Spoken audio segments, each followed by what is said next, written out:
Hello everyone, welcome to my channel. I'm with, oh my god, everyone's watching, we've got an audience here. Okay, hello! I'm at VidCon, well, in the VidCon house. Does this house have a name? The VidCon house? Yeah! Creator house? I'm with, I don't care, call it whatever you want. Yeah, I'm with INFP, Dominique, or Domi Kat, as you might know. Yeah, look me up on Domi Right? Kat, D-O-M-I-K-A-T. Subscribe to her, and you also might recognize her from my Facebook group, which if you haven't joined. I'm like, wait, recognize me from what? Personality Typology for Self-Growth. I'll put the link below, but you might recognize her because she is very great at, sharing her insights about what it means to be an INFP. And today I'm going to take you into the mind of an INFP by asking her some questions. That's me. Hi INFPs, it's me. Yeah, it's her. I'm about to shit on all INFPs. I'm sorry. Yeah, no, but really, I love you guys INFPs. I literally would not have a channel if it were not for the INFPs in my life and virtually. That is, yeah. And virtually, because you guys are just so interesting, which, okay. Anyway, we're just going to do it like this, actually, because... Yeah, I'm not sitting down. Okay, we're just going to do it like this. I honestly haven't planned this video. I just known I've wanted to collab with Dominique for a while, and I figured why not do it now. So anyway, Dominique, when did you first find out that you were an INFP? Well, actually, it was a very, the 16 personality test that everyone kind of hates when you actually know the real thing. Anyway, I took one of those, what was it? It was like early college. I don't know, probably like 2013. And I took the test and it said I was INFP and I had no clue. I was like, oh, intuitive feeling. That sounds like me, right? I guess that's true. And I never thought much about it. And then when I learned about the functions, I applied it to myself first, obviously, because that made the most sense. Yes. And I was like, this is me. Yeah, that makes sense. Yes. And have you kind of known that you were an introvert before? Oh, no, I always knew I was You always knew? I think there were times when I was like, maybe I'm on the border, but... Because INFPs, they always think about their possibilities. So even if you think you know your type, you still might wonder what would it be like to be another type. Because this is the thing with INFPs, is that you guys are so good at putting yourself in somebody else's shoes. Yeah, well, it's like at VidCon, like most people who don't know me in the house, not these specific people over there, but most people who don't know me would be like, well, you're an introvert? I thought you were an extrovert. And I'll just be like, well, I'm just happen to be in my comfort zone. Like, yeah, and how would you describe that comfort zone for you? Like, what does that mean to be in your comfort zone? It's just somewhere where, and it sounds cheesy, but where I can be myself. That is but that's really what it is, like, where I feel like I don't have to hold back, where I feel like if I can just say things, people just kind of accept it, where I can just be totally weird, and my parents aren't all like, why are you doing that way? It actually reminds me of, which this is total side note, but there was an article once I've read about if you need space, read this. And I remember you and I had like a little discussion about. Yes, I do remember that. So, if I can find the link, I'll link it below. But if not, really, all you need to know is that the article was about how sometimes when people say they need space, really it's just because they can't be authentic in a group. How would you say that you relate to that, like as an INFP? I think, again, and I thought about a lot what you said then when you were just like, introverts can't be authentic. And that's kind of what's tiring them out. I think, and I think that I wouldn't have ever put it like that because... But that's kind of how you said it, and I think I got a little defensive. But then, I was thinking about it, I'm like, you're not wrong, though, because what ends up happening is I end up being with people, and then, at some point, there comes a time when I'm just, nodding when I don't want to nod, or I'm saying yes when I don't want to say yes. Or just simply because, I don't know. You're going through the motions. I feel uncomfortable in some way. I don't know. Yeah. Usually it gets to a point of discomfort, and then that's when things start going a little downhill. So, but just as a general rule, even when I'm with people I like a lot, at some point, I always have to just I'm kind of in that mode right now a little bit. I have to go and be like, guys, here's the thing. Yeah, she's been hosting us. She's been hosting a group of people and being the party mom, the cool mom. And you're probably exhausted, right? I am so tired. I've been talking. This is why my voice is done. I've been talking for 14 days, and I know that does every day for 14 days. And I didn't think that that talking every day was going to be such a strain on my voice. But then I realized I don't talk that often. She's been using her inferior. In reality, I write and I type, and I'm like, oh my god, I don't actually talk. My voice is gone. She's been using her inferior TE to declare the house rules and make sure everyone's following the rules. The problem is, if you can notice, she told me that I had to label my drink. Yes, no, please, everyone, remember, make sure everything's labeled, guys. Or else I'm gonna eat it. The only TE I don't mind is whenever it's a cute INFP being like, hey, will you guys just please like follow this rule? Well, see, here's the thing. My TE is what's telling me the rules that I need to tell everybody, but then actually executing it, I can't do. So that's why I usually have Chris execute those things, him over there, because he can actually tell people to do. See, I can do TE and I can be like, guys, please, or I can like know the rules but not be able to tell somebody because I just don't know how to like put it into action, but I know what the rules should be. Yeah, and so when you say that you're more social, it's almost like, okay, would you agree with the fact that it's like once you feel like you're in an environment where you can be yourself, then you have no problem being extroverted? Or it's hard to say because for a time, but even then after a while it's like things I can't say why things start going downhill. I guess sometimes maybe it gets to a point where like I don't relate to the conversation anymore, for example. Or just something random where it's like all of a sudden, and then I realize in my head I'm like, I'm tired, and once I realize that, I'm down. I'm gone. Yeah. And down for the count. What I've noticed, which you guys let me know below if you agree or not, but I've sort of noticed a theme that INFPs will say they're really introverted and really like not do anything, but then when they're there. They want to be like in the moment and like doing the fun stuff. But INFJs are not as much. INFJs will go to more things and like say yes to more hangouts. INFPs will like say no to hangouts, but then when you're there, you're like living it up. Yeah, no. See, like it's funny because people invite me out places and I'm not usually. I go to bed at like 10. Okay, and I don't actually go to bed at 10. I stay up and watch videos. I just tell everyone I'm asleep. Yeah. Let me just put that out there because I don't want people to talk to me. They'll do it anyway, but I won't talk to them back. But when I actually go out and like party, like I'm out till 4. I'm there. I'm dancing. I remember like INTJ friend again was just like, I didn't see this coming. I'm like. Like I just, when I'm in the moment, see, here's the thing, and I did something I think you told me, I don't know if you told me this to someone else, where most people are either hate or envy their blind spot or their eighth. I think it's both in a way. I think it's the blind spot.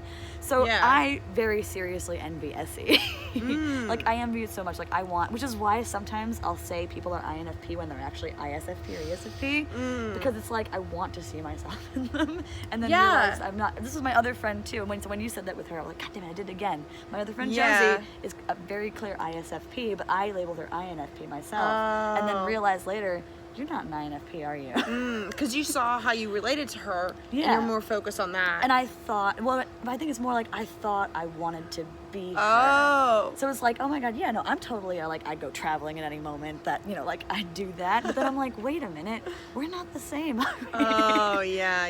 You want to see yourself in other people. So I realized it was the SE I was most envious of, I guess. So something I really noticed about Dominique today, just exploring VidCon, that I think is very INFP, and you could talk about and agree with.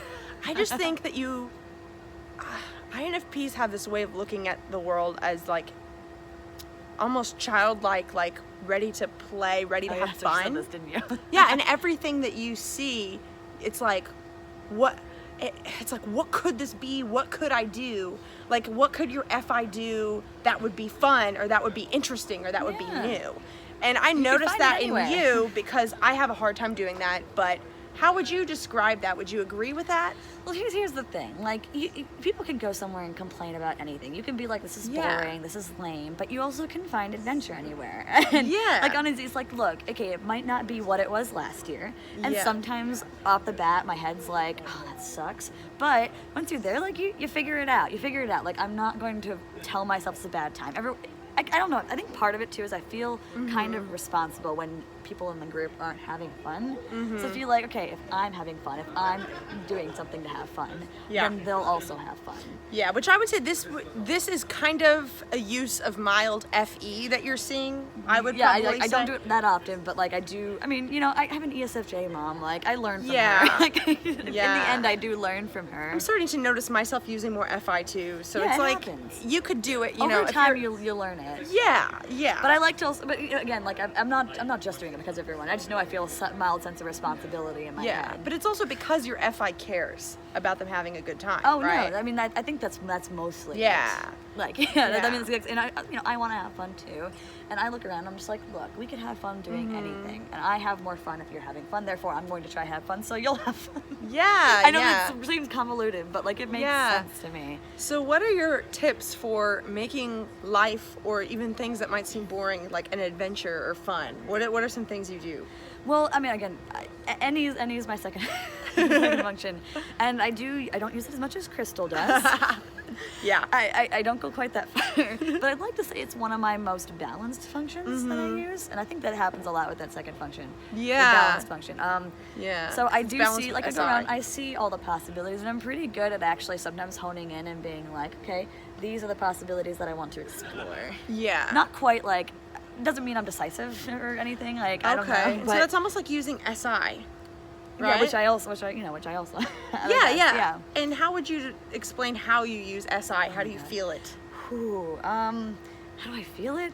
SI is a weird one that like I get because I know it has to do with a lot of memory, like things in the past that kind of relate to now a bit. I know there's more to it than that, but that's kind of how I think of it, and I think of how, like, okay, if this is my SI and FI working together, if this made me feel good in the past, then I'd do it again. So I'll, like, watch the same movie 20 times in a row, for example. Yes. Because I know there was, like, certain scenes, and I was explaining this to her before, certain scenes that make me feel awesome, and so I'll watch them again and again and again. Yeah. I will never get tired of it. That's like FI and SI to have such a strong understanding of what things, sensory and feeling things, are going to consistently make you happy, so that you could always do it, which is kind of opposite of me, where I would say as an ENFJ, I can't really guess, like maybe something will make me feel good once, but then I'll look at it again and it won't. But it seems like FI and SI is really that consistent, like, what is my taste? What is like my... SI seems to be your blind spot, right? Yes. SI is your blind spot. So that's kind of one where it's like, it's probably, I guess that's a little confusing to yes, think about. Yes, it is. That's why I'm like, how does it feel? Because I mean, SI is my blind spot, and I assume I know it, but then realize I don't. Yes. So it's kind of hard to understand. Yeah, and NE can sort of think about what would it be like to have that. I think that's the thing. I think because I've written stories, I've written from different perspectives. Like I try to see things through people's eyes, so I feel like I sometimes have an understanding. And then when it comes down to it, like especially when Crystal tries to explain things to me, not using TI, but trying to explain things from a TI perspective. Yeah, it was her trying to kind of be like, this is what it's like to think like a TI, and I'd be like, my head literally hurts. Like, God, I don't understand.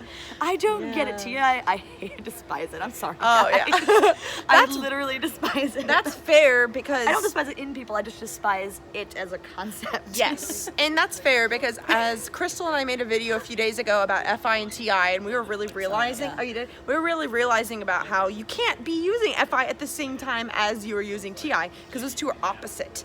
And so it would make sense if you love FI to not like TI. And I love my FI. Yeah, and see, what I want you guys to know too is that you can dislike a function or not like using it, but still respect another person that uses it. I mean, I think that's the important thing. Yes. You can dislike. It's kind of like you can dislike something someone does. Yeah. But you can still respect the person.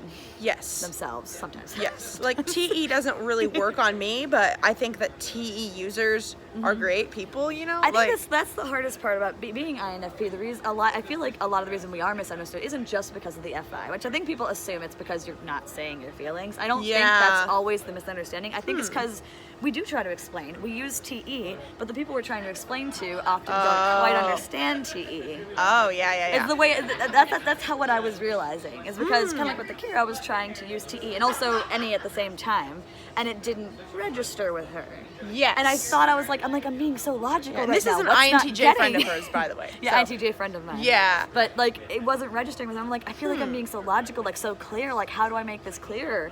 And I realized it wasn't an issue of being clear, it was just an issue of communicating differently. Yes. So that she would get it. Yeah, and I would say, but by that token, I think extroverted feeling is really good at communicating differently.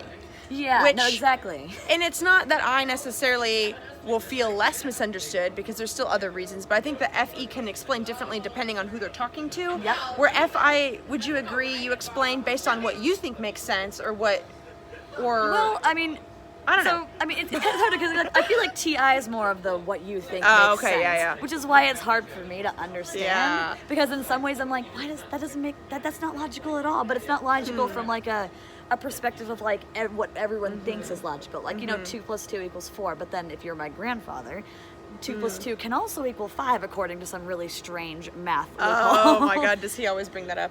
He used to, yeah. Do you think he's a TI user? I think he probably was. Yeah, because it seems like... He got along with my mom really well, so I think he Yeah, probably yeah. was. He was an Yeah. engineer, but I used to think TE, but I think he was definitely TI. Interesting. But he was also like the family first kind of person who like he was Yeah. very, I guess the reason TI can sometimes get on my nerves is it always kind of very pigeonholed, being like, even though I just said like, for example, if my friend is depressed and really needs someone to be with her right now, and my family member is having a graduation, so let's just say 2 things are going on at the same time, I would generally choose to be with the depressed friend because I feel like they need me more. Yes. That's what I would do. My mom says, from her perspective, family comes first. So she's like, yeah, your friend's depressed, but family always comes first. So she would be, so when I... And your mom's an ESFJ or ISFJ? ESFJ, Okay. very much so. She was very much just like, family has to come first. And she was giving me advice. She's like, you don't have to change your mind, but family does come first. But it's the whole thing where it's like, you don't have to change your mind, but you're wrong. Yeah. And I think that's kind of sometimes what would irk me, and I'd be like, I see that. maybe, but I'm still doing it.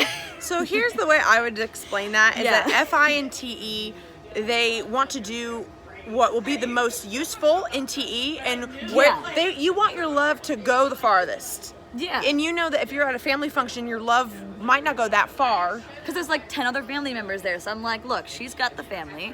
My friend needs help right now. Yeah, and so you look at the TE, what is the need? And Yeah, what exactly, it's value need. could you be giving? That's literally like, you know, I don't want to just be a sitting duck, sitting rock, or whatever you call it. And the like, opposite perspective, FE, as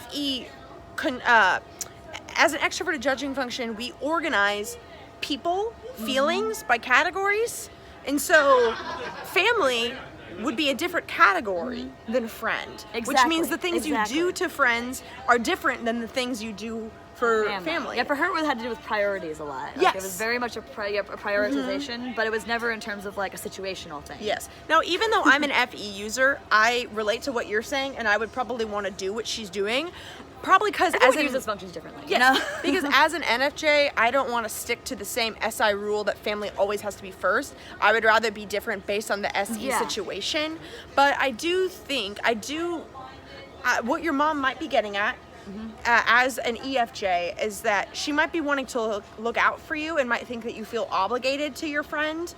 I think she does. She always, she's just like, you do so much for them. And her thing, and she says this, like, her thing is that she's like, look, your family's always going to be there and friends might not always be there. And my ESFJ mom has said that too. You know, it's looking out for me in the sense, that, like, you know, but, okay, you know what I mean. I'm sorry. Yeah, I'm like, but you can continue. But on the other side of that too, and I think that part didn't annoy me. Like, I understand she cares. Like, I get that. I think the part that kind of annoyed me about the whole thing is that then she turns it around and makes it about herself a little bit. Yeah. She probably doesn't know she's doing it. No, she doesn't. She does, and then she does it. She's like, it looks bad for me if you don't come. Yeah. Is what she does, and I'm not sure if that's like a guilt trip to try to make me change my mind or not. But I don't think it's a conscious guilt trip. Yeah. But I do think that it is one. But anyway, again, this is the INFP, ESFJ mom. Sorry. Do you want to know why, though, she doesn't realize that it's a guilt trip? Is because her TE is bad. She doesn't realize the impact of her words. But then again, I've been there. I do the same thing, but she says it to me. Because what I do is I say, but my friend, you know, I do the whole, like, my friend's maybe on the cusp of committing suicide. Like, she's doing this, she's doing that. Yeah. Don't you love her too? You know her. Yeah, and I think that the EFJ perspective, which I agree with you in this specific scenario, but the general EFJ perspective is that you don't have to be there for everyone. I think she's trying to make sure she thinks that you're using FE and that you're spreading yourself too thin, and she wants to let you know that you don't have to be there every time a friend needs you, but she doesn't realize that FI is really specific and that you want to be there this specific time. You know what I mean? Exactly. I know, and that is also exactly it. Yeah. And again, it's kind of hard. That's why it's hard to argue with her, because at the same time, it's like, in another mind, I'm just like, yeah, I mean, you're not wrong. Like, you're probably right. Maybe there's a time when I will realize, family does come first. But at the current moment, I just I don't fully agree. It's kind of one of those things where I'm just like, look, I feel like my friends have almost been here more than some of my family. It's like a situational thing. I'm like, and her TI also might be thinking, does your friend really need you? Might be thinking like, what are you really going to do? And she also what thinks if I exaggerate a lot, so she probably yeah, because TI is going to be critical. But anyway, back to talking about you and INFP. I just figured we're doing relationships. Yeah, I mean, I feel like INFPs will mostly connect with that. Definitely. And again, I'm not trying to criticize anybody. I'm not trying to criticize ESFJs because I know ESFJs and they're great and they're wonderful and I love my mom. Like she's fantastic. They have great motives. She gets shit done, but I don't. I don't. But I just there are times when I get really frustrated and I just go like cry in my room. Yeah. I'm like, I don't know what to say. And I think you've said once before that sometimes like if you're crying in a fight with your mom and it's like, why are you crying? Then you view that as a bad thing or as like a stop crying, when sometimes it's TI wanting to know why. Well, yeah, that was the kind of a weird realization too, where it's like she says, "Why are you crying?" It really just like it comes off as like, "Stop crying. Why are you crying? Stop." Because that just made sense to me. But then I realized she never actually said stop crying. She was just asking why I was crying, and I really I tried to explain like, Mom, so this is just how any anger, any frustration, any sadness, and I can be happy and cry. Like I can literally just be sitting there and be like, I feel like crying today. And it's not really a situation like, I'm upset with her necessarily. It's just like, the feelings that she wants me to tell her, that's how they come out. It's all just tears. So I wish you could read my tears, but I know you can't. So sorry. And for the INFPs watching, like that's one perspective. But something that I think FE sees about FI users is that sometimes you can change your situation. And I think that FE looks at the long term, this is my goal emotion that I want to feel. This is the harmony. And so FE is attached to either NI or SI. And so it's like this sort of, this is where I want to be emotionally. This is the harmony. This is what I want. And what can I do to get there? And so sometimes being sad just feels like an obstacle for FJs especially. And FJs are going to think, okay, do I need a glass of water? Do I need to how calm can I down? fix this? Yes. That's weird because with FIs it's very much just like feel it. Yes. Just feel it and take it all in because emotions are precious. Yes. And I think I need to do that more, but at the same time, like I've been trying to do that more and just processing without trying to solve it. I think because I think there's a balance. There's always a balance. I think there are times when you really do, and I think I told Crystal this a couple times to focus sometimes more on her FI, just being like, hey, look, your feelings have often been right. Yeah. So I think you should just kind of like just take that all and feel it, because she very much tries to use her TE and her NE at the same time to just be like, here are the facts, here's what's going on, this is what's happening, and just and telling you all these things, and she is almost like saying all the bad things, but then I'm just like, but clearly there's an emotion behind that, I think that ENFPs sometimes when they're emotional can do NETE back and forth and then not really want to really feel the emotions because they're going to be using TE to try and fix it. But it seems like... But I know, I like, whenever I feel something, like, I'm sitting there just with it. I think there's a balance. I think I can sit there with it sometimes, and then there are other times when I'm like, look, I can't always just sit here and feel sad, okay? Yeah, and I I gotta do something about it. My role as an ENFJ, but I would want to tell the IFPs out there, is that you can change it more than you think. You don't have to dwell for that long. Now, you should dwell, you should feel it, but sometimes you're making it harder on yourself. But at the same time, sometimes I'm making it harder on myself by treating my emotions as something to solve when really balance to everything. Like it's so easy for us to be like, but at the same time, there comes a time when it's like, look, we get it. Everyone has issues and everyone has strengths. And that's so fascinating to me with my INFP friends is that I feel like we kind of come to similar conclusions, like as a feeler first, with intuition holding up. And I think that me and INFP, I get along with them because it's like, we'll have an emotion, and I've gotten in similar fights with my ESFJ mom where it's like, you don't get it. No, that's literally how it always goes. You don't understand, Mom. Because we have this sort of intuition that we cannot explain with the sensory or logical world, but our emotions are almost taking control and we can't even access our inferior thinking. But our intuition knows that we don't want to do what the physical world says. And so we're just kind of whiny. I don't know. I mean, it does kind of come off that way, I suppose. I did this thing, and I think this might possibly be part of my end. This is actually a funny, and this might be an any thing. I'm not really sure entirely, but and my INTJ friend probably noticed this. She thinks it's weird, but I walk. Hi. She's over there listening. I'll walk around, and I'll like almost narrate what's going on and what's going through my head. So I'm walking through, and I'll be like, gotta do this. Okay, wait, I gotta do this. Wait, I gotta remember to do this thing first. And then someone will be like, wait, you have to do. Am I like as if I'm talking to them? Like, not talking to you.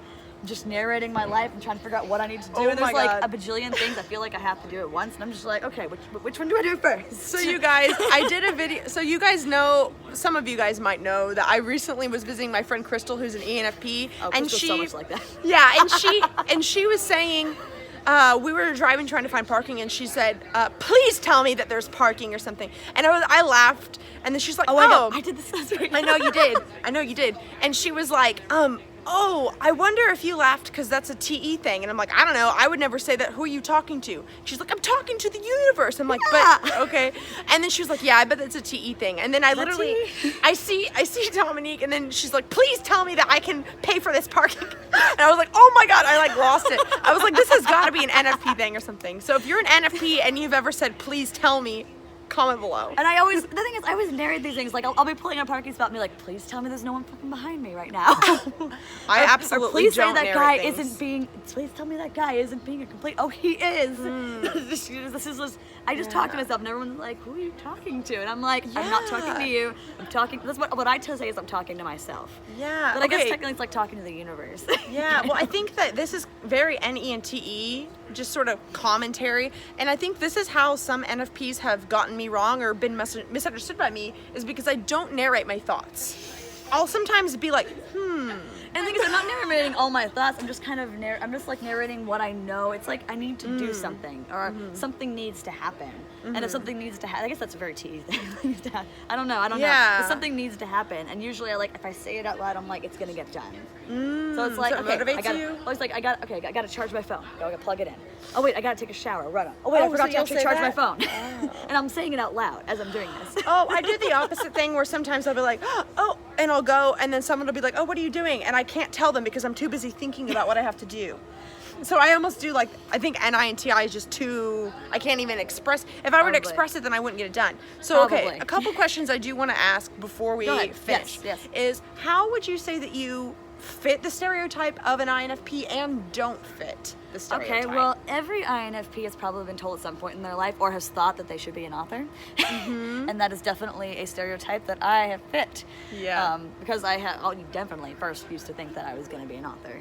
Yeah. And I still want to write. It's not really my dream job, but I want to do it. Anyway, they're talking. That's fine. Distraction. Yeah, so I know that's one big stereotype. I don't really know what other INFP stereotypes there are. Like, we're so emotional. Oh, here you go. This is going to be one fun one for you guys out there. So INFPs have this tendency to take over the internet. Yeah. Like as a group, because even though we're not the largest group in the world personality type wise, we're definitely the largest group online, or at least one of them. Yeah. Because I think online, first of all, as an introvert, it's so much easier to be social online. So there's that. We like to feel a little bit special. Because INFPs love people, but they don't necessarily like the interacting part, and so the internet's perfect. We like to feel special at the same time as feeling connected to others. Yeah. It's really it was a really strange dichotomy, which is kind of why certain, like, for example, INFP videos will get a lot of, INFPs being like, I feel so understood, but then at the same time, like, they're watching it because it kind of makes them almost feel special, I guess, in a way, being like, I'm being talked about. Yeah, it almost feels like it's directed right at you, even though it's not directed at you. And don't tell them that. No, I'm just kidding. Oh, I'm telling them that. Okay, guys, this is from me to you, guys. No, you INFP that's watching, I know, this was for you, okay? This was for you. It was for me. Just kidding, it was for her. This is only for me to watch. This has nothing to do with this. Sorry, guys. Hi. I'm an INFP. Just in case you didn't know. No, but what I was trying to say from all of that was that I definitely fit that stereotype, like constantly looking up the personality stuff, constantly looking at the forums for things that validate me. It's constant, like, looking for validation, while at the same time, in some way, like, not, like, just wanting to be completely special in a way. It's really strange. It is a thing. I think FI kind of wants to be validated it's like more, where TI wants to learn and shape their perspective, yeah. which, not that you can't do both, but sometimes I do feel like FI just wants to be kind of proven right, or... Yeah, and TI wants to be proven right too, so it's yeah, kind of... I guess it's true, but it's in different ways. Yeah. I mean, that's exactly what it is. Yeah. Like, both want to be proven right, but when you have both clashing, yeah. it's like you can't prove a feeling right with a thought, with yeah. the logic. I mean, like, you know what I mean? Yeah, yeah. Like, it's not really kind of how, that's not how that works, and I think that's what TI tries to do to FI and what FI tries to do to TI. Yeah, yeah. You're just trying to validate it with the thing that doesn't actually validate Oh, it. yeah, that's a good point, yeah.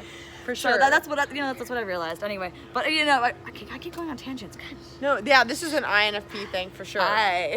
Yeah, which is fine. But yeah, so I'm definitely the person that constantly looks for validation online, but also looks for reasons why I'm special.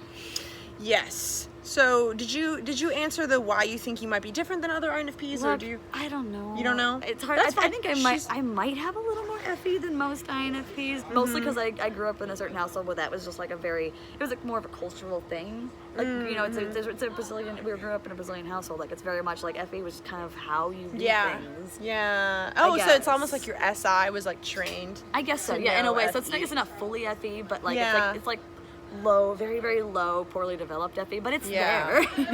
The last thing I really want to ask is to give you an opportunity to sort of share about what your channel, like some of your dreams, anything, because I feel like a lot of INFPs out there might like relate to some of your dreams, and I also think that what she's doing, she is moving to LA from DC area, right? Yep, I did it. And I think that if you could talk just a little bit about that, whatever you feel comfortable, I think could inspire a lot of INFPs, because honestly, you almost used, like you didn't use SE. I wanted, but you had to like take a big leap in your life. You know? I feel like felt like I used the SE, even though I didn't quite use SE. I felt like I did. Yeah, and I think what you that's did what is mattered hard to for me. INFPs to do. It is. It was definitely hard, and it took me a very long time to actually do it. It was a lot of just like. So tell us what you did.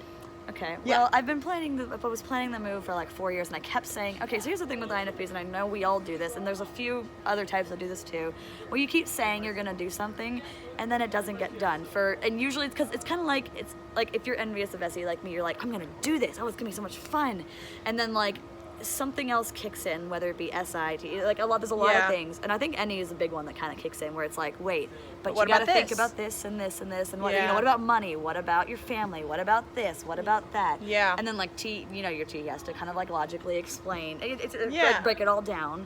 And then once you think about it too much and overthink it, all of a sudden it doesn't seem like such a great idea. But it's like my FI knows, like, you know, this is what I want. But everything else is being like, I don't know about that. Is it really what you want? Oh, it's more like everything else is being like, this is a bad idea. My FI's like, but I want it. That's kind of what it is. So I basically, at some point in like the last year and a half, I was like, okay, I told my work this was happening. So work knew. And then I finally had like a due date. I told everyone I could. So you're moving to LA. So it's almost like I felt accountable. Like I was holding myself accountable. You almost used FE in a way. That's at least what I try and do in order to make myself. Oh, but you guys, I didn't want to do it. Side note really quick, my FI has been getting better, and this tactic has not been working anymore. I've been telling people I'm going to do things, and I won't do it because I'm too stubborn, and it doesn't work. That's the thing. So I'll tell people to do things, and then I'll be like, kind of like today I said there's supposed to be that morning meetup, and it didn't happen. Didn't show up. Sorry, guys. Yeah. Mostly because I couldn't figure out how to get to the place. I was like, well, I'm confused, guys. So why did you want to move to LA, and how was that like deciding to do it? Again, like my envy of SE really kind of like it kind of dictates a lot of my dreams. So like just wanting to be like, you know, and I always dream. I have an imaginary self in my head, and I think sometimes I get that mixed with who I really am. But my imaginary self is like, you know, has a lot of friends, talks to all these people. Is just like go-getter, just does my. But that is you. But I think. But not in the way that I'm imagining it. You know. Also, my imaginary self has beautiful hair. By the way, that's and his sun-kissed tan.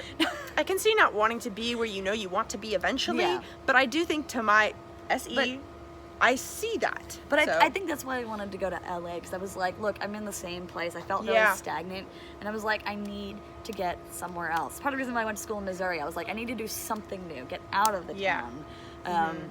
And, you know, and that's the same thing with LA. It's like, I want to go to LA. And, you know, people always like, I cannot explain it in so many different ways. I could say I'm going there for film. I could say I'm going there for friends, for family, for whatever. But in the end, I'm going just because, like, I felt like, look, this is a place I can go. This is a place where, you know, people work for their dreams. Maybe it'll work, maybe it won't, I don't know. But I'm here doing it. And Crystal, as an ENFP, kind of did the same thing. She just knew she wanted to be there. And after I've been here for about a week, I'm starting to get the vibe that, yes, this is a place where people validate your FI. You say you want to do it, and they're saying, oh, good luck. They don't go, can you really do it? And growing up in Missouri, I say that, I have a YouTube channel. Oh, really? Do you? It's like, I mean, or I'm like, oh, like I left my job because I want to figure out how to work for myself. Oh, okay, good luck with that. But like here, people are like, yeah. I don't know. No, the hardest thing is pushing out of the comfort zone, because there is a very, like, again, I'm a creature of comfort. I'm a person of like I like my simple pleasures, but in the last 2 weeks I've been really pushed out of it, and it's tiring. I'm exhausted, but at the same time it's like, wow, I've done. And when my friend told me to remember, like, think of all the things you've already done, not the things you're going to, but think of the things you've already done. I'm like, you're right. I've done so many things just in the last 2 weeks. Who knows what else I could do? Yeah. And that's kind of a really nice feeling. I'm stressed, but and I think that is the thing for INFPs. If you stay in your SI comfort zone, then you aren't going to know that it's possible in your NE until you do it.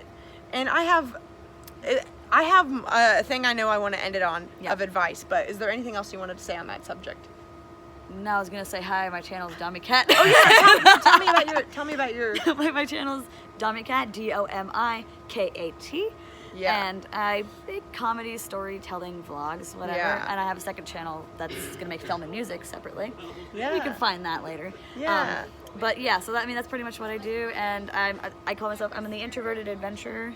So I'm trying to make more things like focused on, basically I'm focused on INFP really, but just being you just don't necessarily want to make it just about INFP. Yeah, it's mostly, I'm pretty much gonna say introverted, but it's gonna be more, you know, INFP-ish. So hey, come find my channel. We can talk about it over there. Yeah. So also the last advice I wanted to say, no, you're fine. I'm realizing, like, it's probably just as annoying for me. Okay. If it annoys you how NE goes on tangents, it's probably also annoying how I don't go with the tangent, and I'm like, okay, back to, because, you know. Well, actually, I don't actually find it annoying. I actually find it like, oh, thank you for bringing me back to the point. Okay, because I mean, that's I know some people kind of get annoyed, but I'm like, I'm glad. Because yeah, definitely. But the advice that I want to end this on is that INFPs, I really loved how you sort of broke that down. Like, your FI knows that you feel something, and then your NE thinks about, oh, what if it won't work? Well, what if it couldn't work? And then your SI gets comfortable, and then your TE is like scared, and then just wants to do what's logical. I just want to tell you guys, if you're watching this, if you're an INFP and you have some sort of dream, that you feel that for a reason, and it's not going to go away no matter how many NE loops you do. It's not going to go away until you just got to do it.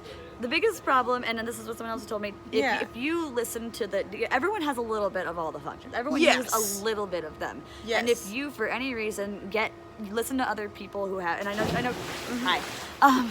If you listen to the teeny bit of TI that you have, you're gonna regret it. Don't listen to it. Pretty much don't listen to T. I don't say don't completely listen to T, but like the little bit of TI, like if you actually use it, like you end up regretting it, and that's just how INFPs work. So like you really have to in some way follow like the feeling you have. Have you ever regretted a time where you have followed your feeling? Never. No. I mean, that's the thing. And when you think about it, all of a sudden, you're like, wait a minute, I've never actually regretted doing any of the things that my FI tells me to. I only regret the things that the little bit of TI that my mom tries to impose onto me. Yeah. And I know she means well, but it just doesn't work for me. And so, So like, and I know it seems interesting, but like it's just when it comes to regret is a big thing for me. Like, the last thing I want to do is regret anything, and I know I'm gonna regret, and I always do regret the things I never did. Yes. So that's why I'm like, okay, if I lead the way. Let it lead the way. Anyway, I think that's it, but subscribe to her. Join my Facebook group. We talk a lot. Thanks for watching. Let me know if you want more like collab videos, more videos with INFPs, anything like that. And thanks for watching, and have a wonderful day. Bye.